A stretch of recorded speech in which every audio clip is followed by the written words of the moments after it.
E aí, torcedor do Verdão, beleza? Mais um vídeo aqui no canal JP Palmeiras para trazer as últimas informações. Estou trazendo aqui para vocês o fechamento Sport TV, trazendo as últimas notícias do nosso Palmeiras. Palmeiras que joga hoje às 22 horas contra o Inter Miami. Último jogo da fase de grupo, galera. Palmeiras que lidera com 4 pontos. Mesmo tanto de ponto do Inter Miami, mas o Verdão tem um gol a mais de saldo. Fica aí até o final do vídeo e não se esqueça de deixar aquele like, beleza? Time na mão, se tem alguém que tem time na mão é o Abel, né? Então, você sabe, cara, a primeira coisa, quando eu falei do que pensou o Felipe e o Renato na questão física, foi justamente para se adaptar a adversários os quais esses treinadores imaginavam que precisariam de um jogo mais físico. O Palmeiras, cara, é uma coisa divertida, porque a gente está aqui encantado com algumas atuações, né? Do Fluminense com o Dortmund, do Botafogo com o PSG, do Flamengo com o Chelsea. Palmeiras, como sempre, comendo pelas beiradas, né, Dena? Vai devagarinho, comendo pelas beiradas, Mas foram duas né? atuações muito absolutas, Claro, eu achei, muito maduras, claro, assim, entendendo o que o jogo claro. pedia, sabe? E, inclusive, eu tive a sorte de acompanhar as entrevistas do Abel, fazer perguntas para ele. Ele falou uma coisa muito interessante sobre trabalhar no Brasil. Que ele aprendeu no Brasil a se adaptar não só ao adversário, mas às diferentes condições climáticas que ele encontra em uma mesma semana. Exato. Porque no Brasil ele enfrenta um time em Porto Alegre, num domingo à noite, e na quarta-feira ele está jogando na Ilha do Retiro, né? Num calor danado, numa umidade danada. Então, por exemplo, ele pegou o Porto, e a gente pegou essa chuva aí, esse frio, num frio danado em Nova Jersey, domingo à noite, frio, chuva. E ele falou que o calor infernal da partida contra o Al Ahly, que foi ao meio-dia daqui, olha, eu não sei como os caras conseguiram jogar bola naquele calor desumano. Ele na véspera já anunciou que o jogo ia ser diferente e que ele ia adaptar o Palmeiras às condições climáticas. E o treinador do Al Ahly, que é brasileiro, abriu a entrevista dizendo que foi surpreendido pela tática do Palmeiras, que o Palmeiras colocou as linhas muito atrás e fez isso por causa do calor, não conseguiria ser muito intenso, e aquilo criou uma certa confusão na mente do time egípcio. Mais um ponto, pode não ter sido um jogo lindo, mas mais um ponto na estratégia. Fala, Felipe. Eu acho um ponto muito positivo para esse crescimento do futebol brasileiro. Eu, como telespectador, né, assim, indo no estádio, assistindo os jogos, o gramado, o estado do gramado, quando você entra dentro de campo, assim, ou quando você está assistindo pela TV, parece que você está assistindo um jogo de futebol inglês, né? Foi assim Flamengo e Chelsea, foi assim Fluminense e Borussia também, né? Parecia que você estava assistindo um jogo de futebol inglês, uma ótima intensidade de jogo, poucos erros técnicos, porque realmente o estado do gramado possibilita um bom jogo. E isso é importante, né? Porque nós, há pouco tempo, estávamos em um debate importante no Brasil sobre a qualidade dos gramados. Vamos jogar em grama natural, vamos jogar em grama sintética. E aí eu lembro de uma Vamos jogar em entrevista... gramado ruim. Exatamente. Aí eu lembro da entrevista do Felipe Luiz, que foi muito aceptivo, quando ele fala... o melhor que tem é ter um gramado natural, mas tem que ter grama boa. Então, assim, vamos brigar para ter uma grama boa, natural. Então, eu acho que continua nisso. Assim, eu acho que o Brasil tem que melhorar o estado do gramado, porque essa Copa do Mundo tem mostrado realmente que o gramado também ajuda a ter um ótimo futebol, um futebol mais vistoso. Vamos falar do Palmeiras agora e olha só, a gente debateu os jogadores que nos impressionaram até aqui, nos agradaram. Não falamos do maior de todos, né? No Gold. No Messi. Amanhã não, hein, Messi? Amanhã não, guarda pra depois. Mas já guardou um de falta, hein? Que nossa senhora, hein? Beleza, mas Que amanhã gol não, bonito, hein? Messi. Outro dia. Logo contra o A Palmeiras. Gabriela Vai ficar sozinho Ribeiro também lá, viu? acompanha o time do Abel Ferreira e traz... É verdade. É verdade. Ele tá com o passado também, né? Tá com o Busquets, tá com o Suárez, o que esses caras foram um dia ao lado dele, né?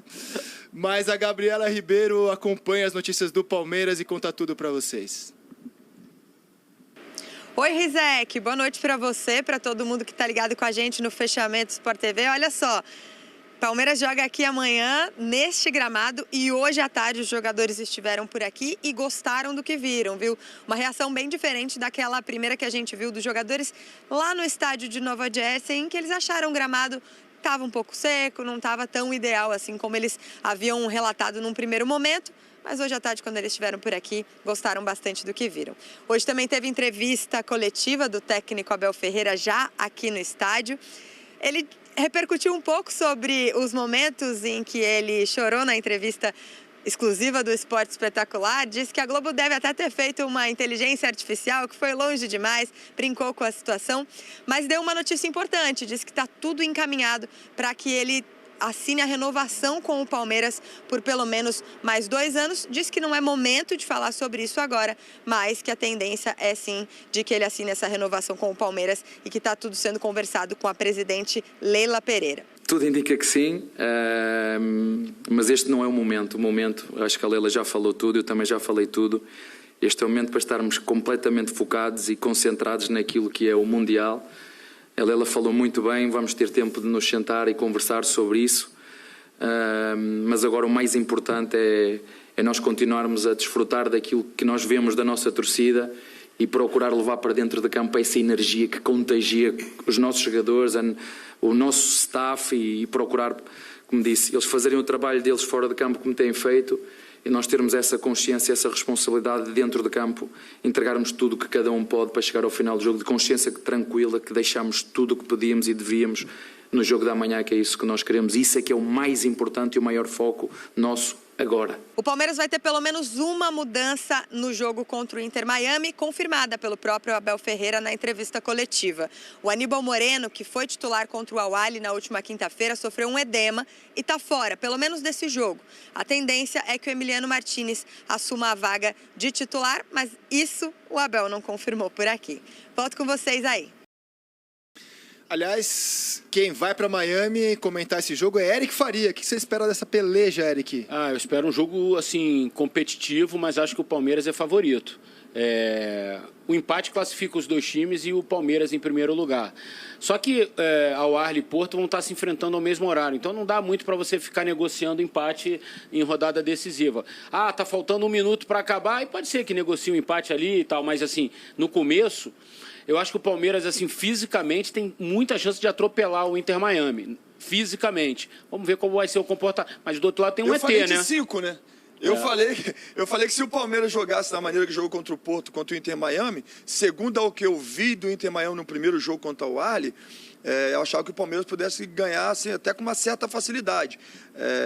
Continuo achando que o Palmeiras pode ganhar com uma certa facilidade, se impor ritmo de jogo, sem estar com a intensidade alta, porque realmente o Inter Miami é bem abaixo, taticamente. Você tem grandes jogadores, grandes nomes no time, mas assim, pouca ajuda. Então eu penso que se o Palmeiras impor o seu ritmo, pode sim obter um placar elástico. A Gabriela conseguiu fazer uma coisa que é raríssimo. Verdade. Fazer uma entrevista exclusiva com o Abel Ferreira, a gente mostra para vocês. Impressionante.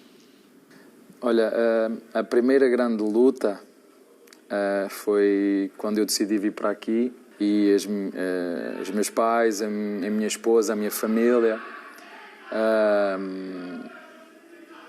não gostou muito da ideia de vir para o Brasil sozinho, mas a verdade é que eu se queria treinar um clube grande, porque com todo respeito por todos os treinadores, se você pegar num Guardiola, no Ancelotti, no Abel, e puser num clube de meio tabela, não vai ganhar. Tu para ganhares, eles ganham e eu ganho, porque estamos a treinar em grandes clubes. São muito poucos os treinadores, por muito bons que sejam, que treinem em clubes, com todo respeito, mais modestos, mas não conseguem dar os mesmos recursos como tem o Palmeiras, por exemplo. Vocês não ouvem o que os jogadores dizem. Vocês ouçam o que é que os jogadores dizem sobre o treinador. Vocês só olham para aquilo que vem nos 90 minutos. Alguns ainda têm a coragem de ofender o meu caráter sem me conhecer. Se querem dizer que eu sou um treinador arrogante, se querem dizer que eu sou um treinador... Não confundam o treinador com a pessoa. E isso é que me magoa quando ofendem o teu caráter. Ouçam o que é que os treinadores dizem. Os treinadores não, desculpa, os meus jogadores falam do Abel. Perguntem aos nossos funcionários. Eu separo muito bem as coisas, eu não sou diferente agora com vocês do que eu era, eu sou assim lá. A imprensa não entra dentro do campo ou não vai aos treinos, eu sempre fui assim. Eu sou quando tem a ver com o espírito competitivo. E eu volto a repetir aquilo que eu já disse. O maior título, claro que os palmeirenses vão dizer, o maior título que eu ganhei aqui foi conseguir ter a minha família 3 anos comigo, a assistir às derrotas, às vitórias, porque quando tu perdes, eles vão estar sempre lá em casa para ti.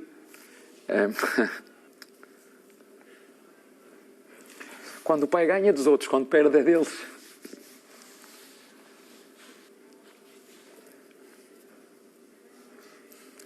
Quando você fala, Abel, de próximo passo e de futuro, Eu não penso nisso. O meu futuro é aqui e agora. Vai ter que dar aqui uma pausa, senão... fica tranquilo. Mas entenderam o que eu disse? Felipe, você já tinha conhecido de perto esse lado emotivo do Abel? Tem uma determinada hora na entrevista que ele até, depois do choro, ele fala, o homem não chora. Estamos acostumados a ver chorar. E eu vou contar um bastidor, assim, antes de um jogo de final de Libertadores, a gente sentou para conversar porque eu estava lesionado, eu tinha tirado muito sangue do meu joelho na noite anterior. E quando a gente começou a conversar, ele começou a falar da família dele, o Abel, ele fala da família dele, ele fala assim, minha família está em Portugal, eu sinto muita falta da minha família, e começa a chorar.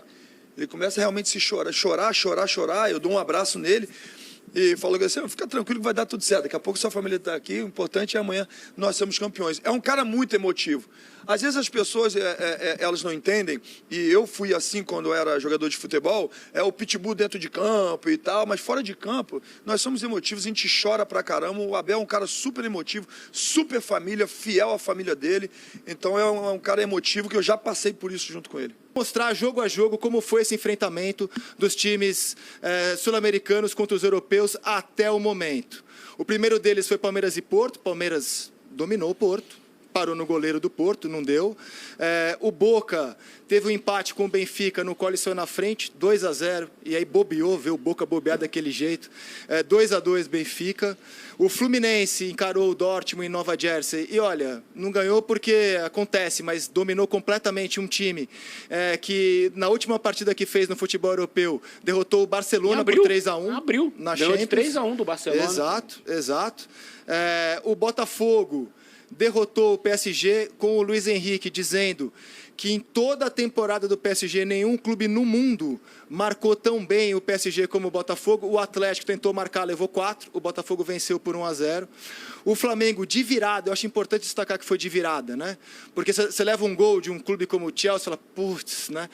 O Flamengo foi lá e virou 3-1 numa aula de futebol na Filadélfia.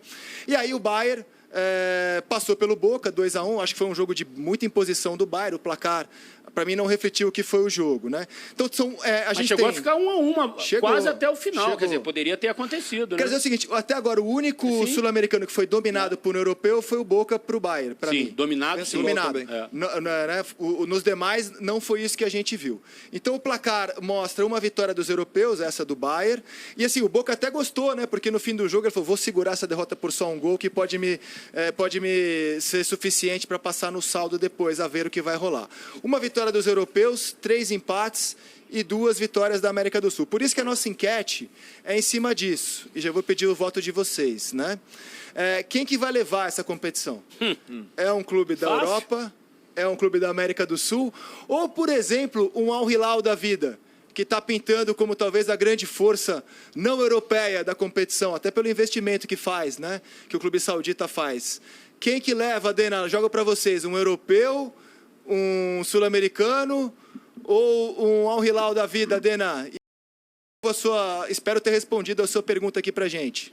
Eu acho assim, aqui essa discussão do favoritismo, Rizek e amigos, eu continuo achando que os europeus têm o favoritismo, apesar do início não ser tão empolgante, né? E empolgante para os brasileiros que lá estão. Eu continuo achando, o Maestro, Sobis, que os europeus são os principais candidatos, né? A gente está falando aí de um Real Madrid que tem um treinador que vale lembrar, né? O Xabi Alonso fez o segundo jogo dele, então assim, o Real Madrid aparentemente não tem a identidade do Xabi Alonso. A Juventus, que é um time competitivo, também está com um treinador novo, né? Inclusive o Alberto Costa, que era o lateral, que é o lateral direito português da Juventus, jogou os últimos 3 jogos no campeonato italiano, era um jogador que estava para ser descartado. E aí o treinador dá a confiança, leva ele para a Copa do Mundo e ele vem sendo destaque nos 2 primeiros jogos dessa Copa do Mundo. A minha opinião é que os europeus continuam sendo os favoritos e que os brasileiros estão aos poucos ganhando corpo dentro dessa competição, né? Eu acho que exatamente o caminho é esse. Eu vou lembrar uma frase que que o Renato Paiva disse, que se encaixa perfeitamente no que a gente está discutindo.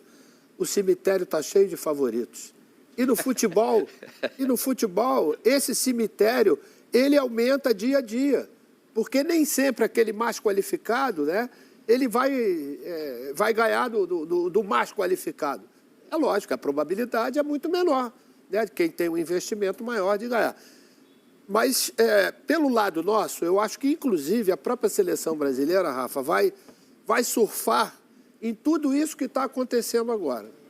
Não vou dizer daqui a 2 meses, mas um pouco mais para frente, vão olhar já a seleção brasileira com outros olhos, principalmente pelo desempenho dos times brasileiros. E quando a gente vê, por exemplo, o Fluminense, o Botafogo e o Flamengo e o Palmeiras fazerem jogos de igual para igual com esses times, tem alguma coisa de diferente positiva para o nosso lado, entendeu? Favoritismo, ele vai existir sempre pela questão... Não são times, são seleções. Se você for pegar PSG, né, Real, são seleções. Sim. Tem gente do primeiro, quer dizer, que jogam nas seleções no primeiro escalão do futebol mundial. Então, naturalmente, esses caras têm uma possibilidade maior. Aqueles que têm um time já montado, um time formado há algum tempo, leva naturalmente uma vantagem. A cavalaria forte, ela só vai vir a partir exatamente do mata-mata, que é quando começa a aparecer exatamente a possibilidade do cara vislumbrar de ser campeão, da mesma forma como a gente pode pensar, né? Porque se a gente for ver, né, também o que pode acontecer de encaixe entre adversários, é como eu falei anteriormente, acho que existe a possibilidade muito grande de a gente ter, pelo menos, um brasileiro numa semifinal. O Rizek citou ali o jogo do Flamengo, né, e contra o Chelsea, porque o Chelsea sai ganhando, e aí aumenta a dificuldade, obviamente, do Flamengo em virar o jogo, em buscar o jogo. Mas até o momento do gol, Denilson, se você for lembrar, o Flamengo estava se impondo no jogo. Jogando bem, começou bem, sim. Se impondo no jogo, fazendo a mesma coisa que o time do Felipe Luiz tenta fazer jogando o Campeonato Brasileiro, Copa do Brasil... Sim. Até mesmo a Libertadores. Inclusive, quando tem o erro do Wesley, e aí fazer um elogio para a personalidade do Wesley, porque normalmente um jogador jovem como o Wesley, ele poderia sentir o golpe do erro, num jogo daquele tamanho. Qualquer um, né? Continuou, né? Sendo um jovem, então, né? Ele continuou tendo personalidade, foi até um dos melhores. Porque ele estava jogando bem até aquele momento, né? Naturalmente, o Felipe, o pessoal da comissão técnica, vai sentar, quando você estiver como último homem, dá um bico na arquibancada e vamos montar novamente. Isso foi um erro que vai servir de um aprendizado para ele para o resto da carreira. Ele está começando a carreira agora. Tem a ver, Sobs, a mentalidade do Felipe Luiz de ter jogado, enfim, o tempo todo dele no futebol europeu, ter ideias, né, de dinâmica, de estrutura de futebol europeu, a virada do Flamengo contra o Chelsea? Tem total, né? É a mão dele. O Flamengo tem uma tática meio diferente, não é um time que tu sabe exatamente como ele vai jogar. Tem movimentações. O Jorginho parece que jogou no Flamengo já, parece que já jogava há muito tempo. Verdade. Tomou conta. Eu acho que a maior responsabilidade agora que os brasileiros trouxeram é classificar, né? O Botafogo, por exemplo, teve a vitória mais maiúscula em termos de que ninguém acreditava, pegou o Atlético de Madrid. Então tem que cumprir. E é uma responsabilidade boa. O Flamengo, acho que classifica. Eu vejo o Flamengo como o brasileiro, assim, que daqui a pouco tem um caminho melhor. Pode ter clássico aí, né? Logo adiante. E eu ainda vejo, assim, como minha opinião de clube europeu, eu ainda vejo o Paris muito forte. O Paris me passa aquela sensação que eles perderam a hora que podia perder. E agora eu acho que eles vão ligar os motorzinhos e vão muito forte. Será, Rizek, que o europeu já pensa lá na frente, né? Numas quartas, numa semi, pensando numa final, e o brasileiro vai passo a passo? Dena, não sei. O que eu estou feliz de ver é como os treinadores europeus têm curtido a competição e falado da competição. A gente viu aqui, por exemplo, treinadores que foram grandes jogadores grandiosos em clubes e em seleção, como Kompany, como Luiz Henrique, como Xabi Alonso, o próprio Niko Kovac, que jogou e dirigiu a seleção croata, hoje dirige o Dortmund. Todos eles deram excelentes entrevistas para a nossa reportagem, uma entrevista coletiva. Guardiola também falou de times brasileiros, bem lembrado, que também foi um grande jogador de seleção, bem lembrado, Eric, e como treinador não se discute. Todos eles comentaram o desempenho dos brasileiros e, assim, inclusive cornetaram quem se demonstrou surpreso e, inclusive, fizeram questão de lembrar que bom ouvir isso desses caras que jogaram tanto e hoje dirigem seleções mundiais, né? Que o mundo não é a Europa, né? O mundo é o mundo, né? Que bom que eles, treinadores europeus, deram declarações nesse sentido. E antes de ouvi-los, eu queria elogiar o Felipe Luiz, não só por aquilo que ele fez no jogo, porque se vocês comentaristas já falaram, mas a entrevista do Felipe também ela é tão brilhante quanto o trabalho dele depois do jogo. Porque ele fez questão de lembrar, primeiro assim, calçar as sandálias da humildade, né? De não achar que a gente já está no nível de Real Madrid, etc. Mas lembrar que, por exemplo, este Flamengo tão poderoso perdeu do Central Córdoba, no Maracanã. E não é por isso que o futebol argentino alcançou o brasileiro na América do Sul. Que esse Flamengo quase foi eliminado pelo Táchira. E não é por isso que o futebol venezuelano... A gente não pode pegar 90 minutos de futebol e estabelecer grandes teses sobre escolas das sul-americanas, europeias. A gente tem mais do que curtir a competição, jogo a jogo, né? Fase a fase. Eu ainda acho, respondendo a nossa enquete, Rizek, que para mim vai ser uma grande surpresa se um time brasileiro chegar à final. Vai ser surpresa para mim. Eu ainda considero que... eu imagino que a gente vai ver 2 times europeus na final. Mas eu acho que a surpresa ela já vai ser menor do que era no início da competição. Sem dúvida. Entende? Assim, se no início era quase impensável ver um time brasileiro chegar a uma semi, a uma final, hoje já não é tanto. Mas eu ainda acho que a gente vai ver 2... Assim, palpite. Acho que tem Bayern, PSG, Real Madrid e City, esses 4 à frente dos nossos times brasileiros. Juventus te surpreendeu? Surpreendeu positivamente, até pela temporada que vinha fazendo no campeonato italiano. Mas o problema da Juventus é que se ela passar em segundo, ela vai cruzar com o Real Madrid, né? Provavelmente vai cruzar com o Real Madrid. Se enfrentaram há pouco tempo no final de Champions. Exato. Mas você pega o Real Madrid que, por exemplo, o jogo contra o Real foi muito abaixo. Foi abaixo. Foi muito abaixo. Era né? o primeiro jogo do Xavi também, de né, fato, assim, eles vão esquentando os motores, né? Essa é a mais pura verdade. Agora, eu penso que antes era uma surpresa para muitos, né? As equipes brasileiras classificarem. Hoje já não é uma surpresa. Eu acho que o futebol europeu continua sendo mais forte, mas o que eu estou curtindo no momento é a volta do futebol brasileiro. Mostrar para o mundo que, opa, o que vocês estão achando da gente aqui, isso não é verdade. Nós somos bons, sim, nós temos um ótimo produto. A gente estava muito periférico no mundo do futebol, né? O nosso futebol interno, né? Parecia que estávamos mortos. Pô. Essa Ou seja, viva a Copa do Mundo de clubes, sim, né? Sim. Lembrando que o mundo é mundo, o mundo na Europa proporcionando esse tipo de enfrentamento. Na Copa do Mundo de Seleções, a gente viu o Marrocos chegar à semifinal e não foi legal para a competição? Pô, super. A mobilização do povo marroquino, de toda aquela parte da África se unindo para torcer por Marrocos, enfim. O futebol tem esse objetivo. A essência do futebol é fazer com que a gente se emocione. Se a gente começar a ficar com planilha, aí a gente perde a razão de ser do futebol. E Copa permite sonhar ainda mais, né? Claro, Torneio de tiro curto, quem tá melhor naquele mês tem a grande chance. Fisicamente, a vantagem é nossa. Vamos aproveitar. A gente sempre joga em desvantagem contra os europeus, agora é o momento de aproveitar. Mas vamos ouvir o que alguns desses treinadores de times europeus que a gente comentou falou sobre a competição e o que eles viram do enfrentamento com os sul-americanos. Not surprised, you know, when I see Danilo on the pitch for Flamengo and I see, you know, Jorginho and all these guys, plus the Brazilian talents, you know, and the guys who have a lot of experience as well in the team, I'm not surprised. So I don't think from anybody who knows football there is a lack of understanding, a lack of respect. For sure not. We have a lot of respect, but that's why it doesn't matter.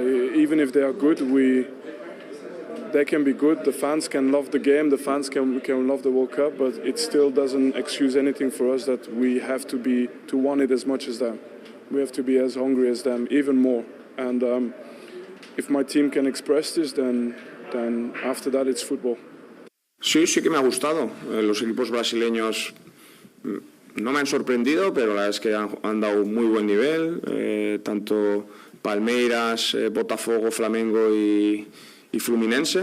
La verdad es que han dado muy buen nivel y van a ser equipos difíciles, con un gran nivel, siempre lo han tenido, siempre que van a competiciones mundiales lo demuestran y para todos es algo nuevo, ¿no? Porque tienes el Mundial de Selecciones, que eso ya es muy grande, pero podemos hacer grande también esta competición, ¿no?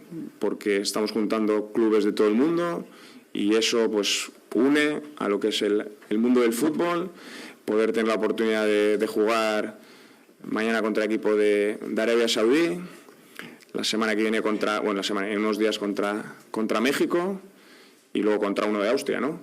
Pero yo creo que es una competición que tiene muchos alicientes, ¿no? Porque a veces nos centramos mucho a nosotros en Europa, en lo que pasa en Europa, y nos creemos que no hay nada más, y estamos muy equivocados, ¿no? Fuera de lo que es Europa hay muy buenos equipos, y esto nos da la oportunidad para ver dónde estamos. I love, you know, when in this tournament you play South American teams, play with Europe's and other continents, and how they challenge, how you see how they compete, how you see... I admire how they defend. I see Boca Juniors, how every single ball is like, wow, the land of the world. And, you know, it's different styles, different ways. It's really, really good. That is all about. And, yeah, and I like that every game is tough, really, really tough. Except one or two, all the games so tight. And the people say, surprise, a European team lose. Oh, yeah, welcome to the real world, my friends. Welcome to the world. You looks like you are just look your belly. You are not watching what happened because they are good. Então é isso, torcedor do Verdão. Valeu por chegar até aqui no final do vídeo. Não se esqueça de deixar aquele like, beleza? Se você ainda não for inscrito aqui no canal, já se inscreva. Ative o sininho de notificação para não perder nada que eu posto aqui no canal. Falou e até mais!